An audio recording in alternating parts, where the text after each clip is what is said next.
has to be in contact with your tutor. I think that's very, very important because that's where you get the discussion going, whether or not you're on the right track or not. And I find that to be very helpful. Because in my case, where I have submitted several questions, he helped me to shape what the question should be. And then you can get the research going. Yeah. I mean, I think that's just emphasising what I've said, that it really does make sense, to get that interaction. Yes. But starting point, so you can move forward, does require reading some of that material to start with, because we can't sort of pluck ideas out of the air. Right? You need to give us some ideas to start with, and then hopefully we can hone those, change them a bit, suggest other things that make the whole project doable. But what we're saying, and again in contrast to some of the other, or all of the modules, some of the initial ideas need to come from you, and then what we're here for is to facilitate. Okay. And I guess the other thing to make clear, or the way we see it, this is your project. All right. So we're here to help, to guide, but ultimately this is your project. So again, it goes back to where I was saying typical. Ultimately it's for you to decide. All right, what we're trying to do is give you ideas that make the project better, make it doable within the time frame, and hopefully give you ideas so at the end of the day you get an A. But it's for you to decide, are you going to do that or not? It is your project. So, also, I think I said a bit about the research questions. So maybe the next thing, and I think this comes through for a bit from what I've said about the proposal already, is that right from the outset, you need to think about all of the stages that are involved in the dissertation. That's what we're asking you to do in terms of the proposal, but also in more depth, that's what you need to be thinking about in terms of the dissertation itself. So everything needs to link together. Starts with your initial idea, starts with a bit of theory, starts with what other people have done in this particular area. That then hopefully hones your research questions and say, given what other people have done, this is what I want to do. Given what other people have done, this is the way that I want to do it. The way in which I'm adding value is like this. I'm doing a different country, I'm updating a previous study, whatever it might be. So all of these different bits need to link together. And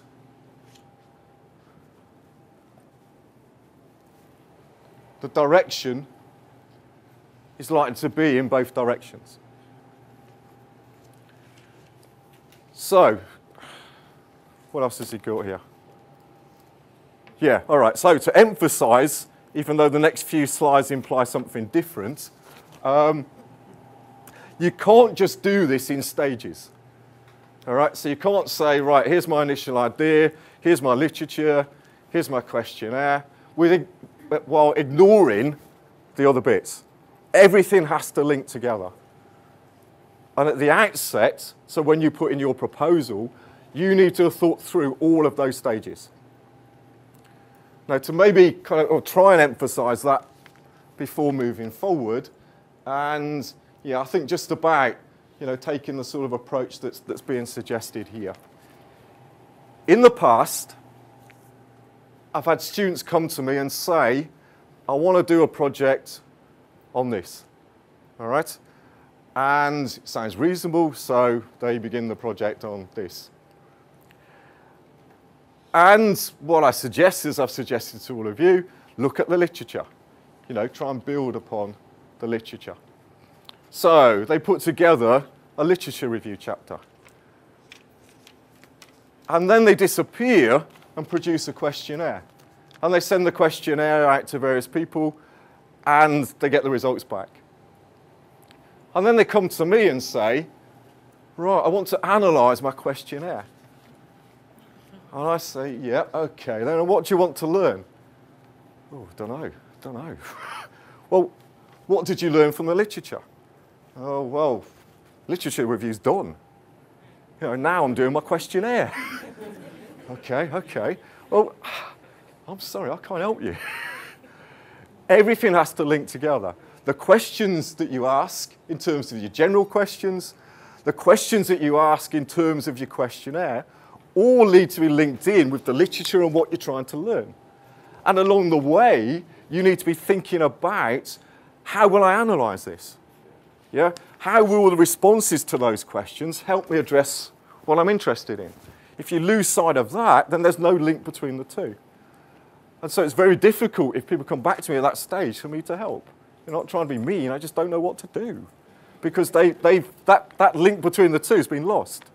It's like, that's one chunk, that's the other chunk, yeah, but there's nothing in the middle.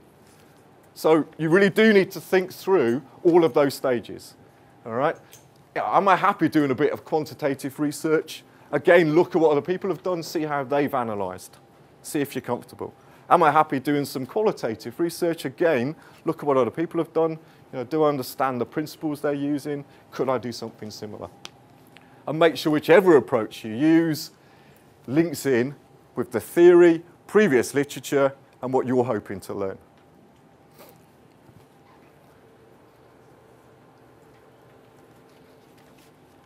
Okay, so I think I've covered that. I'm not doing very well with the slides, am I? But anyway, you've got me in front of you. So I think I've probably said enough about the kind of literature there.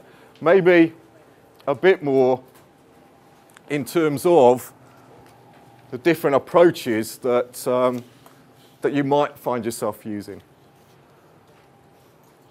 Again, probably based upon, you know, what other people have done, what you've read. So one approach that you can take is qualitative. So that might mean an individual case study. It might mean it's suggesting there, you know, conducting various interviews within one organisation or a few organisations. What you need to think about if you're going to adopt this approach is that you do need lots and lots of detail. It really does need to be in depth.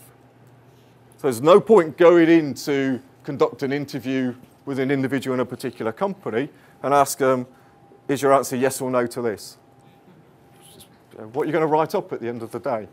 You do need lots of depth, lots of detail, and probably therefore lots of discussion as you go along. Which is why it's saying somewhere, you know, if possible, take a tape recorder. Video in, probably a lot less likely, but you know, the more information you can get at the time that you're collecting that information, the better. Because certainly in my experience or my perspective would be, in some senses it can be harder to actually analyse this sort of information once you've collected it than going the other route and doing a standard questionnaire and a few numbers. All right, so you do need to think carefully about what you want to learn as a consequence of the interviews that you're conducting, and to get as much detail, as much depth as you can possibly get during that process. Making some notes is a bare minimum. All right? If you can go into someone and say, do you mind if I tape record this? Then that will help a lot, because you can engage with the individual that you're talking to. You don't need to worry about making notes as you're going along. And then you can reflect on that interview afterwards by, you know, playing back the tape. So that probably works a lot better, but some people are, I was a little bit reluctant about being, you know, videoed or taped. All right? And in some circumstances, people may say no. But if it is possible, then that does help a lot in terms of what comes subsequently. I did that for my first module. I taped the person's conversation and then typed it exactly as I heard it. And Sorry, then I Emerald, please. Sorry, try again. Then I used it in my analysis. Yeah. I took the exact thing the person said. I listened to the tape and I typed it as it was said, and then I used it in my analysis. Yeah, I mean, I think that's the way to do it. I mean, again, you know, this is true, I think, of everything. Look at how other people have done it, because that helps a lot in terms of thinking how I can do it. But what you'll see when people publish qualitative studies, that's exactly what they're doing. So they're making some general points, you know, respondent 1, respondent 2, respondent 3 said this, but then they're backing that up with some quotes from those respondents. So it's the evidence to support the argument that you're making. And again, that's a lot easier if you transcribed it rather than going through the tape recorder again. I'm sure it was about halfway through, yes? So, any other questions?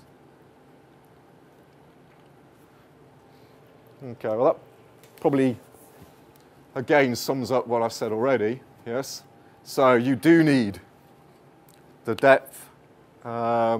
If you get the depth, if you get that person to go into the detail you require, then you are getting a lot of information. But what you can't do, at least at one level, is generalize on the basis of that information. Because what you're going to have are a few interviewees. So it's not possible to say, as a consequence of my research, you know, I think this is the case. But what you are doing is getting very in-depth in terms of a particular organisation or, you know, a few organisations. It also says time-consuming there. I think whichever approach you choose to take, it can be rather time-consuming. All right. In terms of interviews, you're going to have to set them up. You're going to have to go to wherever it is. You're going to have to talk to the individuals for quite a long period of time. But if you choose a quantitative approach, then similarly, the build-up will be time-consuming. It's not going to happen instantly. And that's true even if you're building on, you know, a questionnaire that's been put together already. So don't underestimate whichever sort of approach you choose to take, that it will take a considerable amount of time. Question is you have to be either qualitative or quantitative, or you can combine both? You can combine both. That's not a problem. What I said earlier is you don't have to. All right, so increasingly there's this suggestion that combining it is best. And I guess what I'd say, it still depends on your project.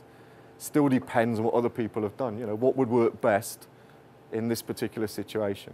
So it's certainly possible, but don't feel that you have to do that. Particularly given, you know, the time constraint that you're under.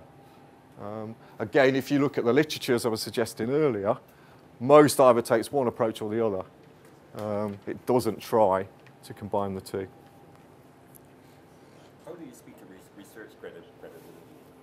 Sorry, say that again. How do you speak to research credibility in terms of you analyzing the information yourself and then submitting it? I think what you're doing, and it's the same point again, is you're trying to build upon what other people have done already.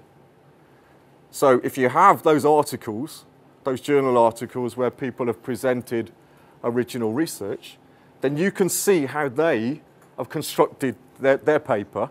You can also see how they've discussed their results. So not only the analysis they've undertaken, but how they've discussed the results. And at one level, probably more than at one level, what you're trying to do is something very similar, but a bit bigger. So whereas their literature review might be 2,000 words, I guess yours needs to be bigger.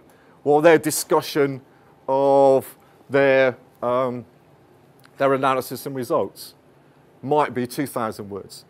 You're trying to do something bigger. But the approach is similar. All right? It's not completely different. All you're doing is doing something that requires more words than a typical article that might be 5,000 or, you know, maybe 8,000. So what you're trying to do, and again, if you look at those articles, many will adopt that typical structure. What you're trying to do is something that's very similar, just on a slightly bigger scale.